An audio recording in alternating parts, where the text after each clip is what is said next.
The word your Bible translates as let in this verse is the imperative form of the same Greek word the New Testament uses for forgiveness. That is not a metaphor. That is Matthew 8, verse 22. The traditional reading of this verse as a radical call to discipleship is not wrong. It has urgency in it. But the Greek underneath it carries 3 words the English could not preserve. And when you see them, the verse stops sounding cruel and starts sounding like an instruction. The word dead appears twice in this sentence, but it is not doing the same job both times. And follow me in the original language is not a demand for blind obedience. It is built from a word that means road. 3 words, 3 receipts. A leaving verb with release in its roots. A death word carrying 2 functions in 1 line, and a road hidden inside what sounds like an order. By the end, you will have a 3-minute practice built from the release word in this verse. One you can use the next time something dead in your life is demanding your attention. Here is the verse. Matthew 8, verse 21. And another of his disciples said unto him, Lord, suffer me first to go and bury my father. Verse 22. But Jesus said unto him, Follow me, and let the dead bury their dead. If you grew up in church, you know this verse. And if you are honest, you probably never liked it. It sounds like Jesus is telling a man to skip his own father's funeral. It sounds dismissive, it sounds cold. And burying a parent in first-century Judaism was not just important, it was the highest obligation a son could fulfill. It could override virtually every other commandment, including the study of Torah itself. Even the high priest, who was forbidden from any contact with death, was required to bury an unattended body. For Jesus to override that obligation, the instruction had to be coming from somewhere higher than tradition, and the Greek says it was. But the instruction is not what the English made it sound like. Before we get to what let actually says in the Greek, we need to start with the word that comes before it. Follow me, because in the original language, that is not a command to submit. It is an invitation built from a word that means road. Every English Bible translates this the same way. Follow me. 2 words, 1 command. You hear it, and your mind pictures a leader walking ahead, and a follower trailing behind. Someone in charge and someone obeying. That is not the whole picture. The word is akolouthei, Strong's G190. Thayer defines it as to follow one who precedes, join him as his attendant, accompany him. So yes, there is a teacher and a follower. That dynamic is real. But then Thayer tells you what the word is built from. It comes from alpha, a particle meaning union, joined with keleuthos, which means road, walking the same road. The word does carry a following a teacher sense, but the root underneath it tells you what kind of following, not blind compliance, shared direction, a teacher who walks and a student who walks with him on the same ground. Now look at the form. The word in Matthew 8 verse 22 is present imperative.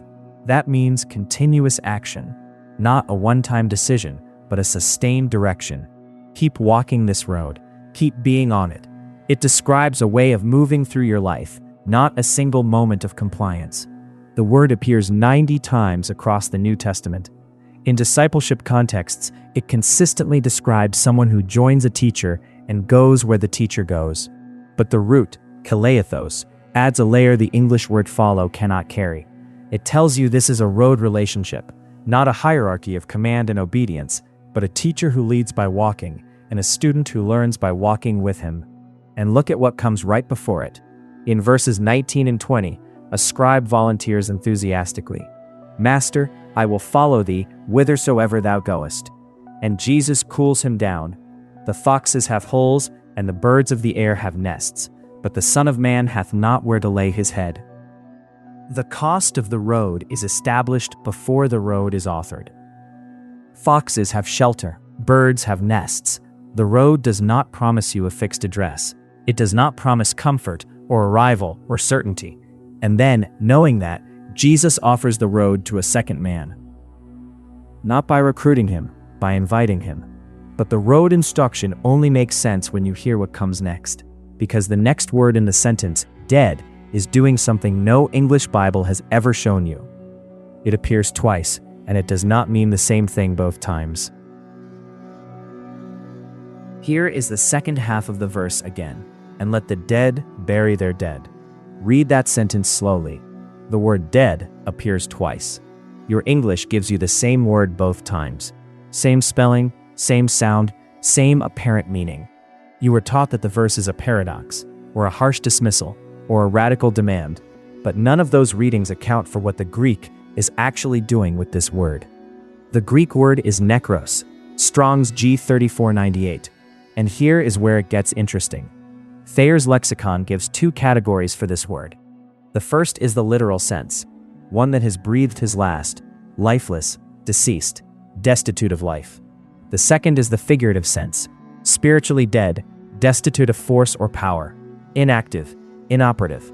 Thayer's figurative sense is direct, spiritually dead, destitute of a life that recognizes and is devoted to God. One word, two established senses, and this verse activates both of them in the same sentence. The first dead in the sentence points to the spiritually inert, those who are unresponsive to life. The second dead points to the physically deceased, the actual corpse that needs burying. This is not modern interpretation. Ellicott's commentary makes the point directly. The verse turns on the contrast between two meanings of the word dead. Gill's exposition connects this to the rabbinic teaching found in Talmud Bavli Berakhot that the wicked are called dead even while alive. Jesus was not inventing a new metaphor. He was using a recognized Jewish idiom his audience would have understood immediately. Now here is the honor beat. The traditional teaching that this verse confronts the disciple with a radical demand is not wrong. There is real confrontation here. The call is urgent, the stakes are high, and the church reading has served millions of people who needed to hear that some commitments outweigh others.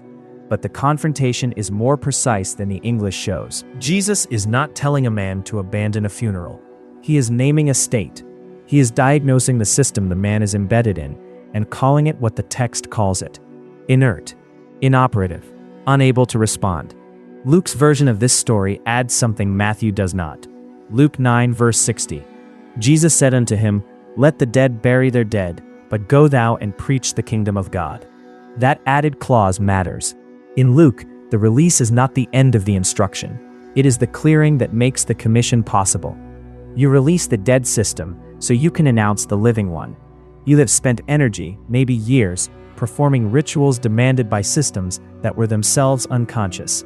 Seeing that the Greek names this state, and that Jesus' audience would have recognized the idiom instantly, it is not telling you to abandon your father. It is asking whether the system demanding your attention is alive or inert. And from here forward, you will hear this question differently. Not because someone explained it to you, because the text named what was already happening. This is correspondence, not medical claim. Map, not prescription. We are decoding a text, not prescribing a treatment. You now see two deaths where you used to see one.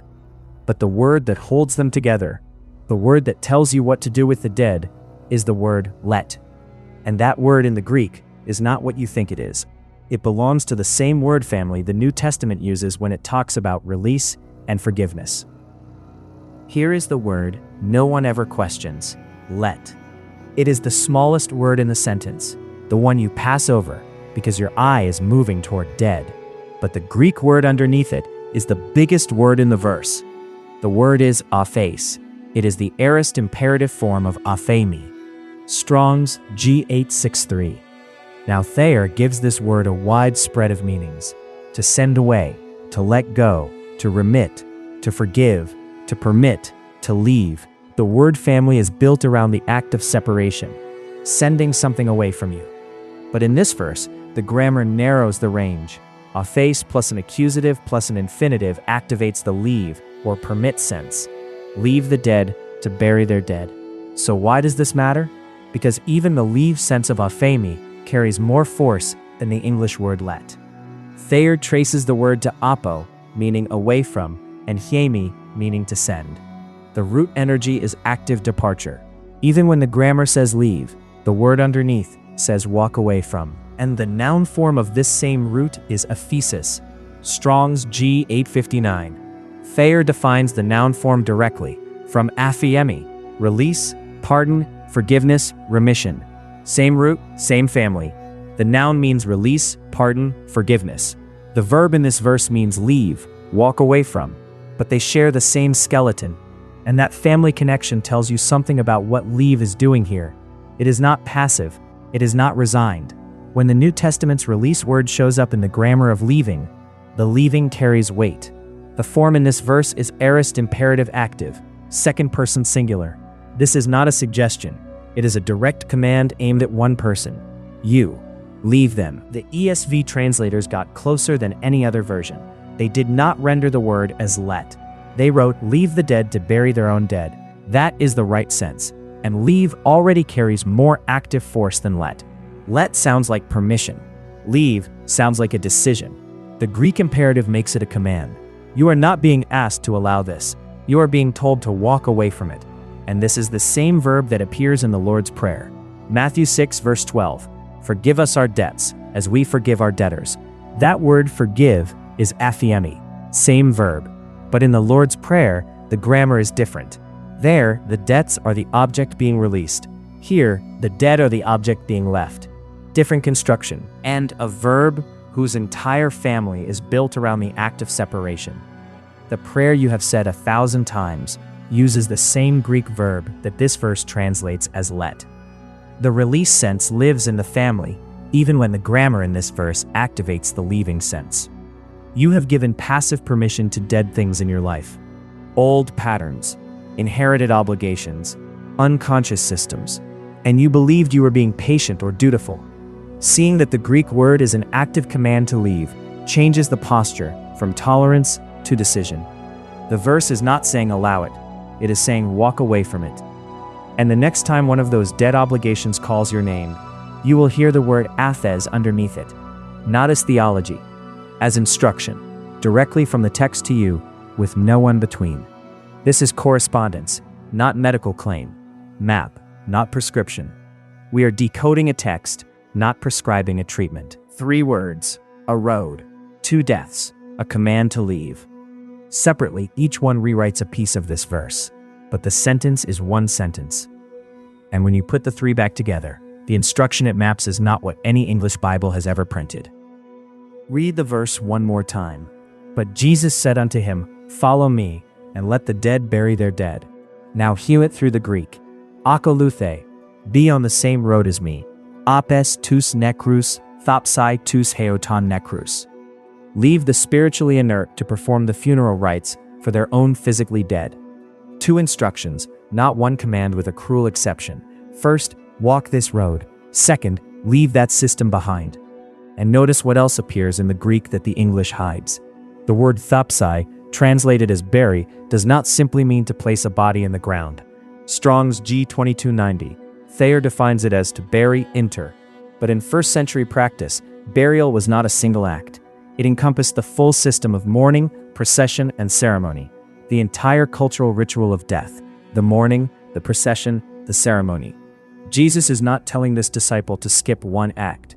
He is telling him to leave behind an entire system of obligation. And look at where Matthew places this verse. It sits inside a sequence. Verses 19 through 20 establish cost. Foxes have holes. You will not. Verses 21 through 22 establish priority. Leave the dead, walk the road. Then in verses 23 through 27, the disciples board the boat and a violent storm erupts. Jesus sleeps through it, then rebukes both the wind and their fear. Cost, then leaving, then trust. The verse is not an isolated hard saying. It is the pivot point in a discipleship sequence that moves from counting the cost to actively leaving what is dead to stepping into the unknown. And the Greek gives you the tools to see each step clearly. The road word, the death word, the leaving word, 3 keys to a single sentence that the English locked shut. Luke's added clause in Luke 9, verse 60, confirms the direction. But go thou and preach the kingdom of God. The release is not the destination. It is the clearing that makes the living work possible. You release the dead system so you can announce the living one. The road was offered, the leaving was commanded, the trust was tested by the storm that followed, and the source of the invitation, the one who said Akolouthei, is the same one who calmed the sea. You are not walking alone. You are walking the road that was opened for you. That is what the Greek says. But knowing what it says and living from it are 2 different things. So let me give you something you can do with this. in under 3 minutes, built directly from the word Aphes. This practice is built from the word Aphes in Matthew 8 verse 22. The imperative of aphiemi, leave, walk away from. It takes under 3 minutes. First, sit still. Name one obligation, pattern, or inner system that feels dead. Something you continue to serve not because it is alive, but because you were told you must. It could be a habit of guilt, or role you outgrew years ago, a loyalty to a structure that stopped breathing long before you noticed. Name it, be specific. Do not name a category, name the thing. Second, say the word Aphes quietly, leave, walk away from, not as a prayer to something outside you, as an instruction from the part of you that is awake to the part that is still performing funeral rites. The word is imperative. It is active. It is not a wish. It is a decision. And the authority behind it comes from the same voice that offered the road in the first place. Third, after the release, name where the road is. One living direction, not a plan, not a program, a direction. Akolouthei. Be on that road. The road was offered to you before you earned it, before you understood it, before you were ready for it. The release clears the way to walk it. That is the practice. Name what is dead. Release it with the word Aphes. Then name the road. You can do this in a chair, on a walk, in the middle of a workday. The practice does not require silence or solitude. It requires honesty about what is dead and willingness to name where the road leads. The disciple in this verse asked for permission to go backward. Let me first go and bury my father. He wanted to return to the system he already knew. Jesus did not punish the request. He replaced it. He offered a road. He gave a command to leave. And the sentence that has sounded cruel for 2,000 years turns out to be one of the most precise inner instructions in the entire gospel. You are not being told to leave your dead unburied. You are being told that the road is alive and you can walk it now.